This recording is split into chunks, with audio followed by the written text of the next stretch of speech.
As you can now see, I'm in a different location recording. I'm not in my old house's basement. I'm actually in a basement suite, but I'm in a completely different place recording from the anvil from now on. As I mentioned in my other videos, I was moving in with my missus and I'm now in her place. So this is where I'm going to be recording from now on. But anyway, in today's video, I'm going to be talking a little bit about Tammy Abraham and the alternative to him, Divock Origi. Just going to give my quick thoughts about the two of them, the news that Abraham does want to sign for West Ham, as well as looking at Origi as an alternative, which is, believe it or not, actually not a bad thing if you think about it.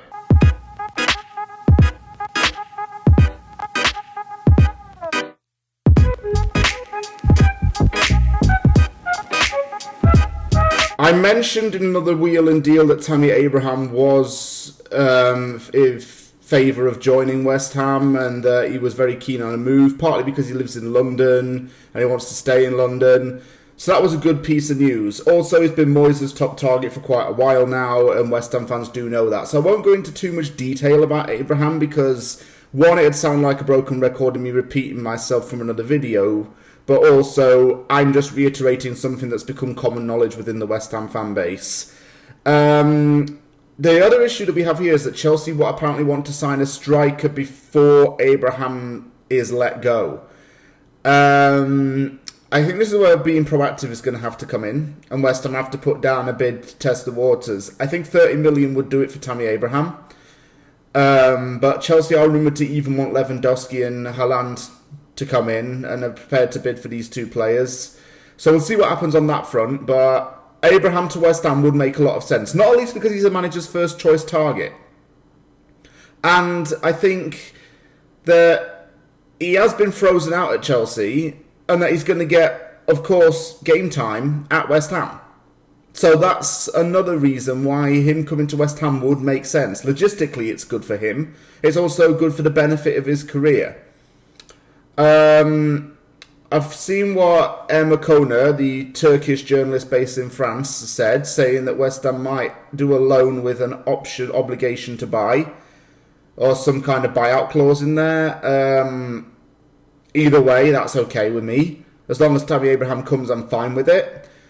But there's also an alternative here in Divock Origi, and I'm going to touch on this because it was mentioned on X's podcast. Divock Origi is a player that I've actually always liked, and I don't understand why fans on Twitter are slagging him off or tearing into him, because he's just similar to Abraham in the sense he's not going to get a lot of game time at Liverpool, and they're both often on the bench for the respective teams.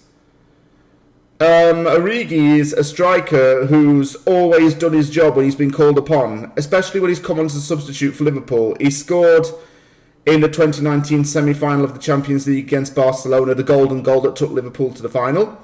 He scored a last-minute goal in the Merseyside derby at Anfield. Origi, like I say, he's a striker that you can at least rely on.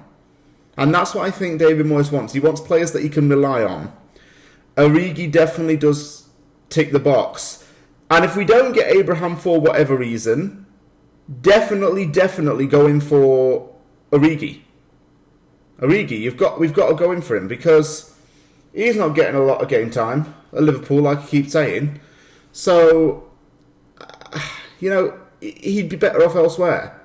And as a player that I've always liked, I don't know why fans are getting on him because he's a player I've liked a lot. Origi is a reliable goal scorer, is in the right place at the right time usually, and he's very aware of where the ball is. You could argue, yeah, we could sign both, but, it's money at the end of the day.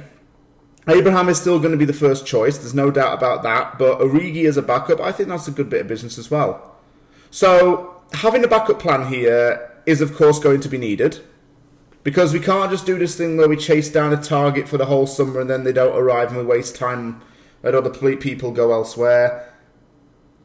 I would just, if I were West Ham, just bid for Abraham. If it just drags on too long or Chelsea don't want to meet the demands, go for Origi. Because I guarantee Origi will be interested in a move away from Liverpool. I don't think it'll be fair on Origi just to be benched all the time, and he'd be given regular game time at West Ham, of course. So either Abraham or Origi, that's good bit of business for me, but Abraham obviously is going to be the number one. Thank you very much for watching this. Again, another very quick wheel and deal video talking about the Tammy Abraham and Divock Origi news. If you like the video, hit the like button and don't forget to subscribe for more content. We've got like a month to go until the Premier League starts, so in that time I might be getting a few more off the presses done, and obviously a lot more wheel and deals in that time to talk about transfer news. Thank you very much for watching, take care, and I'll see you all soon.